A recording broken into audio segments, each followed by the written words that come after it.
Hey everybody, good afternoon. I just wanted to touch base with you all and kind of give you some more insight on how to properly reference your references in APA format, especially for your part two. If I kicked it back to you because there were errors, there's really no gray area when it comes to referencing in APA format. It's either correct or incorrect. So there's like no partial points. I'm going to send it right back to you because it has to be just so you can get all your points right. Plus, this is just going to help you better prepare for when you're writing papers and having to use references and everything. So I'm going to try to walk you through the way to make sure you're getting all the right information, make sure you're not missing points. So I'm going to share some things here. So let's see here.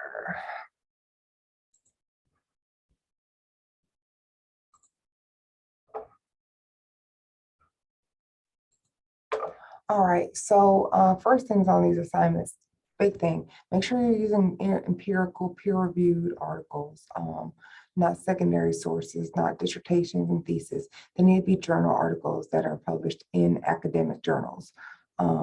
You can use those other pieces that you found thus far, but the three that you're turning in for me to review on that list, they need to be from peer-reviewed articles. So that's mission critical. Like I said, you'll find other stuff from other sources, even like things like psych info and psychology magazines and things like that. And those are going to be great things to use, informational things to use, but those aren't empirical. Those aren't peer reviewed from other scholars in the field. So again, I'm not saying discard what you might have found, but you need to add more so you can at least meet your three academic, scholarly, peer reviewed sources. So if you're building a reference, and again, I encourage you, don't rely solely on what you find in Google Scholar as the sole basis. If you're copying and pasting out of Google Scholar, you're probably setting yourself up for failure because even the APA format in Google Scholar is not accurate per APA 7 manual. And I know some people have just literally copied and pasted what was on there because I've seen it. So I will literally build a reference on a Word document. So let's just say I'm just using one of my own articles. And then I want to say I wanted to find it in various different places. Let's see here, how did I do this? So say I went to the library website and wanted to find a list of articles that I did some research on. I just did a search under authors information and found one.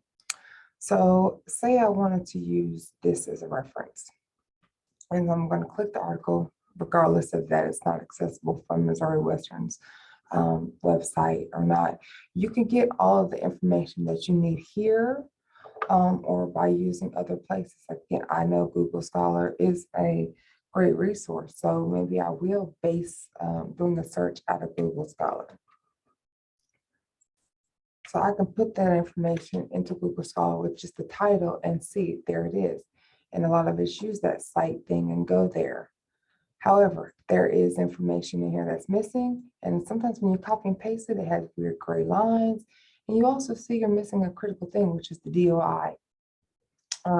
So maybe I do want to use this as my foundation. Let's go to a Word doc. Let's paste it down.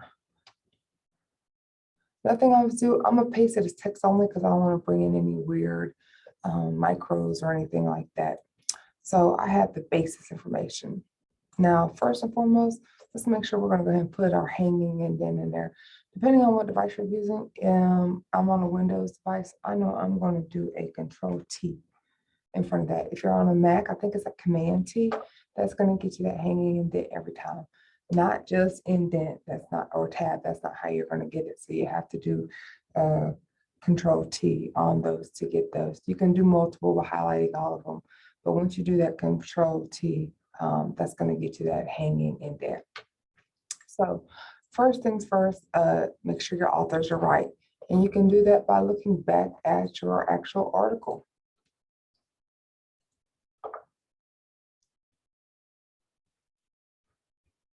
So if we go to the journal's website, we see that yes, there is only one single author on there. That's accurate. Year of publication. That's one thing that might be wrong. So as you see it copied over as 2022, but the actual first publication date is 2021, and we use that in APA format. So that's one thing that's got to be corrected. Again, don't solely rely on what you're copying and pasting. So we do use that first date in APA format. Another thing we already know right offhand is that we're going to end up copying this DOI. And another thing I've been noticing is that students are using the Missouri Western permalink. The permalink is not the DOI. The permalink that you all have been copying and pasting from the website is only associated with Missouri Western.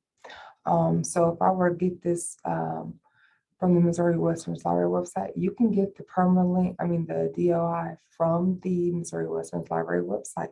All you have to do is pull the citation and make sure you find the APA citation. Like there is the DOI. Do not use the permalink. This is only good for Missouri Western faculty, staff, students, people that use it. The DOI is for anybody in the entire world that wants to access this, and that's what you need to be using. So again, I encourage you, if you put that in there, I kicked it back to you.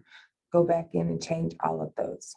If for some reason your article is so old, it does not have a DOI, then you will put in a retrieve from address, but don't put the word retrieve from anymore. So we know that we need the DOI link, so I can copy it from either place. I'm going to copy it from the Google side because I know that's from the actual article page here, because it's already an active link, and I like my DOIs to be active, so it'll bring me back here anyways.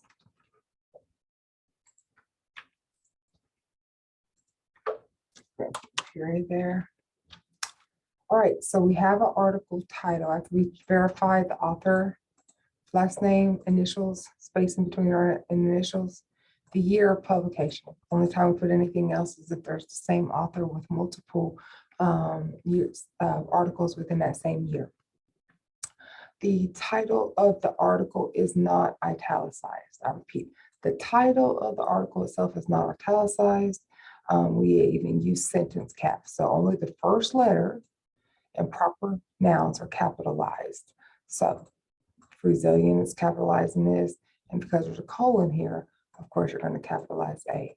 But again, no other proper nouns in this, so that is accurate.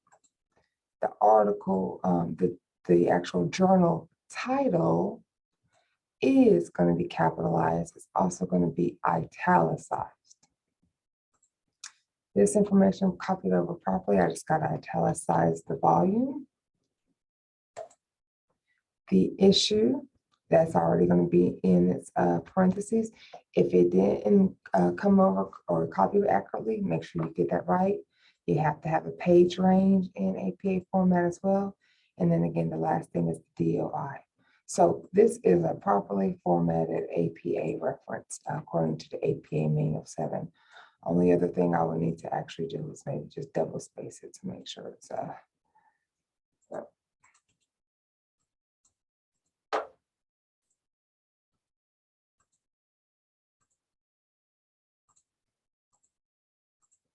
we go. Otherwise, I would go up here to the top of it, pilot references, and that would be it. This is a proper APA reference. So again, if I kicked anything back to you, use this as a helpful little tutorial to make sure that you make all those corrections. Again, you don't have to not use any of the articles that I said that aren't primary, but add other articles that do meet those expectations. If you have specific questions that are specific to you in your article, in your assignment, then reach out to me directly. I hope this was beneficial, and I hope you all have a great rest of your summer.